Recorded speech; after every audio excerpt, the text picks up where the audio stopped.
Hi friends, welcome to Harsha info.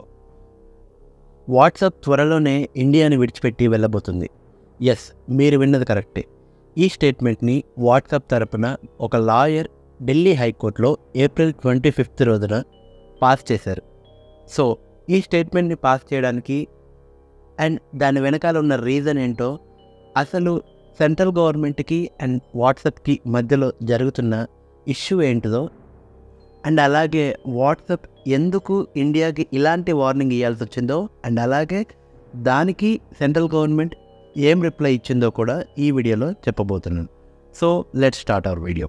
April 25, 2024లో అంటే నిన్న ఢిల్లీ హైకోర్టులో ఒక కేసు హియరింగ్ జరుగుతుంది. ఆ కేసు ఏంటంటే, ఇన్స్టాగ్రామ్, ఫేస్బుక్ అండ్ వాట్సాప్ వీటి యొక్క పేరెంట్ కంపెనీ అయిన మెటా కంపెనీ సెంట్రల్ గవర్నమెంట్ తీసుకొచ్చిన IT rules for social media and intermediaries, అంటే సోషల్ మీడియా ప్లాట్ఫామ్స్కి ఒక రూల్ తీసుకొచ్చింది. ఆ రూల్లో ఏంటంటే, ఎవరైతే ఆ ప్లాట్ఫామ్స్ యూజ్ చేసే యూజర్స్ ఉన్నారో వాళ్ళ యొక్క ప్రైమరీ ఐడెంటిఫికేషన్ అనేది సెంట్రల్ గవర్నమెంట్ కానీ ఇంకా హయ్యర్ అథారిటీస్ ఎవరైనా రిక్వెస్ట్ చేస్తే వాటిని రివీల్ చేయాలని చెప్పేసి ఆ రూల్ పాస్ చేసింది. సో ఆ రూల్ని మెటా కంపెనీ ఛాలెంజ్ చేస్తుంది. ఎందుకంటే వాట్సాప్ అనేది మెయిన్గా బాగా క్లిక్ అవ్వడానికి మెయిన్ రీజన్ వచ్చేసి వాట్సాప్ ప్రొవైడ్ చేసే ప్రైవసీ వల్ల. వాట్సాప్లో మెసేజెస్ కానీ ఇమేజెస్ కానీ ఇతరట్ల మీడియా ఫైల్స్ ఏవైనా ఉంటే వాటన్నిటినీ కూడా ఎవరైతే సెండ్ చేస్తారో సెండర్కి అండ్ అలాగే రిసీవ్ చేసుకున్న వారికి వీళ్ళిద్దరి మధ్యలోనే ఉంటుంది తప్పితే థర్డ్ పార్టీ ఎవ్వరు కూడా ఆ మెసేజెస్ని చూడలేరు. ఈ ప్రాసెస్ని ఎండ్ టు ఎండ్ ఎన్క్రిప్షన్ అంటారు. సో సెంట్రల్ గవర్నమెంట్ ఈ రూల్ వేసినప్పుడు ఆటోమేటిక్గా ఈ ఎండ్ టు ఎండ్ ఎన్క్రిప్షన్ని బ్రేక్ చేయాల్సి వస్తుంది. ఇక్కడ ఏం జరుగుతుంది, సెండర్ రిసీవర్ కాకుండా బయట నుంచి వస్తున్న వ్యక్తికి ఆ ఇన్ఫర్మేషన్ అనేది వెళ్ళడానికి ఛాన్స్ ఉంటుంది. సో అందుకని వాట్సాప్ ఆ రూల్ని ఛాలెంజ్ చేసి హైకోర్టులో కేసు వేసింది.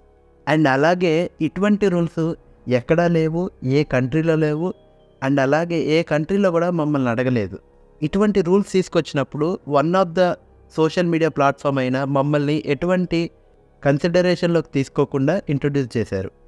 అండ్ ఈ రూల్ ఆటోమేటిక్గా ఇండియన్ పీపుల్ యొక్క ప్రైవసీకి అగెనిస్ట్గా ఉంటుంది. ఇటువంటి రూల్ని సెంట్రల్ గవర్నమెంట్ తీసుకురావడం అనేది నచ్చలేదు. And we are going to stop our services in India if central government force to Meta to break its privacy policies. And అలాగే ఈ రూల్ అనేది అన్కాన్స్టిట్యూషనల్ అని కూడా మెటాకి సంబంధించిన టీం అన్నారు. అండ్ అలాగే దీనికి సెంట్రల్ గవర్నమెంట్ ఏం రిప్లై ఇచ్చిందంటే, మేము ఈ పాలసీని ఈ రూల్ని ఇంట్రడ్యూస్ చేసింది ఎందుకంటే సేఫ్ సైబర్ స్పేస్ని అండ్ అలాగే ఇల్లీగల్ కంటెంట్ని అండ్ అలాగే ఫేక్ న్యూస్ని స్ప్రెడ్ చేయకుండా రెస్ట్రిక్ట్ చేయడానికే ఇటువంటి రూల్ పాస్ చేసామని చెప్పేసి సెంట్రల్ గవర్నమెంట్ ఆర్గ్యూ చేస్తుంది. సో ఇప్పుడు ఈ కేసులో సెంట్రల్ గవర్నమెంట్ విన్ అవుతే ఆటోమేటిక్గా వాట్సాప్ అనేది ఇండియాలో ఎగ్జిట్ అవుతుంది.